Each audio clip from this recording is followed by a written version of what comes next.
Dit was 'n gewone dag in Sentraal-Indonesië. Ferdinand, 'n globale sendeling-pionier, was honger en het besluit om by 'n plaaslike restaurant te eet. Hy het geen idee gehad dat 'n eenvoudige maaltyd tot 'n lewensveranderende ervaring sou lei nie. Toe Ferdinand klaar was met sy maaltyd, het hy 'n bejaarde vrou opgemerk wat sing vir 'n bietjie kleingeld.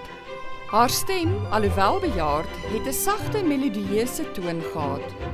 Ferdinand het al voorheen baie straatkunstenaars gesien, maar hierdie oomblik het anders gevoel. Hy is skielik deur 'n sterk drang beweeg om met haar te praat. Dan saya awali dengan pembicaraan. Ek het die gesprek begin deur te vra: "Kan jy 'n kerklied sing?" Eerlikwaar, dit was 'n spontane vraag en ek het niks van haar agtergrond geweet of sy 'n Christen was of van 'n ander godsdiens nie. Ek het geen idee gehad nie. Sy het geantwoord: "Ja meneer, ek kan 'n kerklied sing, maar ek sal dit in Javaans." Sy het 'n ou gesang in haar sagte stem begin sing. Ontroer deur die ontmoeting, het Ferdinand homself voorgestel en uitgevind die vrou se naam was Astina.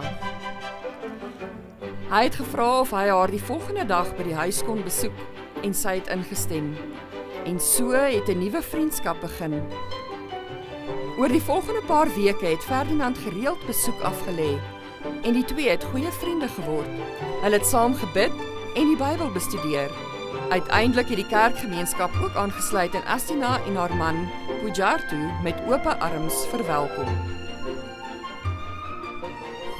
Seringkali saya itu dilawat sama orang-orang gereja. Ek word dikwels deur mense van die kerk besoek. Eerlikwaar, ek is verbaas dat daardie mense so vriendelik teenoor iemand soos ek is. Al is my huis regtig klein en vuil, wil hulle steeds kom kuier. Op Saterdag kom haal hulle my. En wanneer ek huis toe wil gaan, neem hulle my terug. Ek is regtig dankbaar.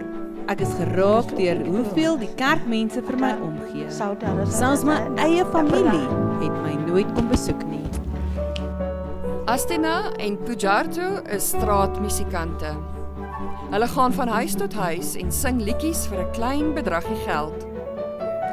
Baie mense verwerp hulle en kyk neer op hulle. As gevolg hiervan kan die woord sorg soms vir hulle moeilik wees om te verstaan.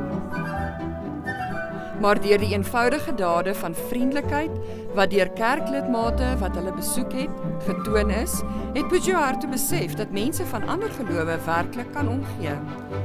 Aanvanklik was hy nie geïnteresseerd nie, maar toe hy hulle by sy huis en vrou sien kuier, het hy tyd geneem om oor hulle goed te Begitu masuk sana, ternyata Toe ek by die kerk aangesluit het ek 'n vrede in my hart gevoel. Ek het aangehou om elke Sabbat die programme by te woon. Uiteindelik het ek verlief geraak op Jesus en wou een van sy kinders wees. Van die sing van gewilde liedjies op straat tot sing in die kerk. Die paartjie gebruik nou hul stemme en ervaring om God te prys en te aanbid. Christus se metode seëvier altyd. Wanneer ons verskille op sy sit en mense ontmoet waar hulle is, vind ware verbintenis plaas. Deur met ander te meng en in hulle behoeftes te voorsien, is deure met wat eens toe was, nou oop. Kita tidak memiliki batasan ya dengan siapa. Ons maak vriende met almal, ongeag hulle beroep. Of hulle nou 'n fietstaxi bestuurders of vullisverwyderaars is, ons bevriend hulle. As gevolg hiervan het sommige van die mense wat ons ontmoet het, steeds 'n goeie verhouding met ons tot vandag toe. Kita berkunjung dari rumah ke rumah. Kita membawa Ons besoek mense van huis tot huis en bring gesondheidstoets-toerusting sodat ons aan die einde van ons gesprek hulle cholesterol en bloedsuiker en urinesuurvlakke kan nagaan. En ook eenvoudige gesondheidskonsultasies oor New Start of 'n gesonde leefstyl kan verskaf. konsultasi kesehatan sederhana mengenai New Start atau pola hidup sehat. Ons weet nooit hoe God ons elke dag sal gebruik wanneer ons wakker word nie. Bid asseblief vir ons globale sendingpioniers in Indonesië en reg oor die wêreld.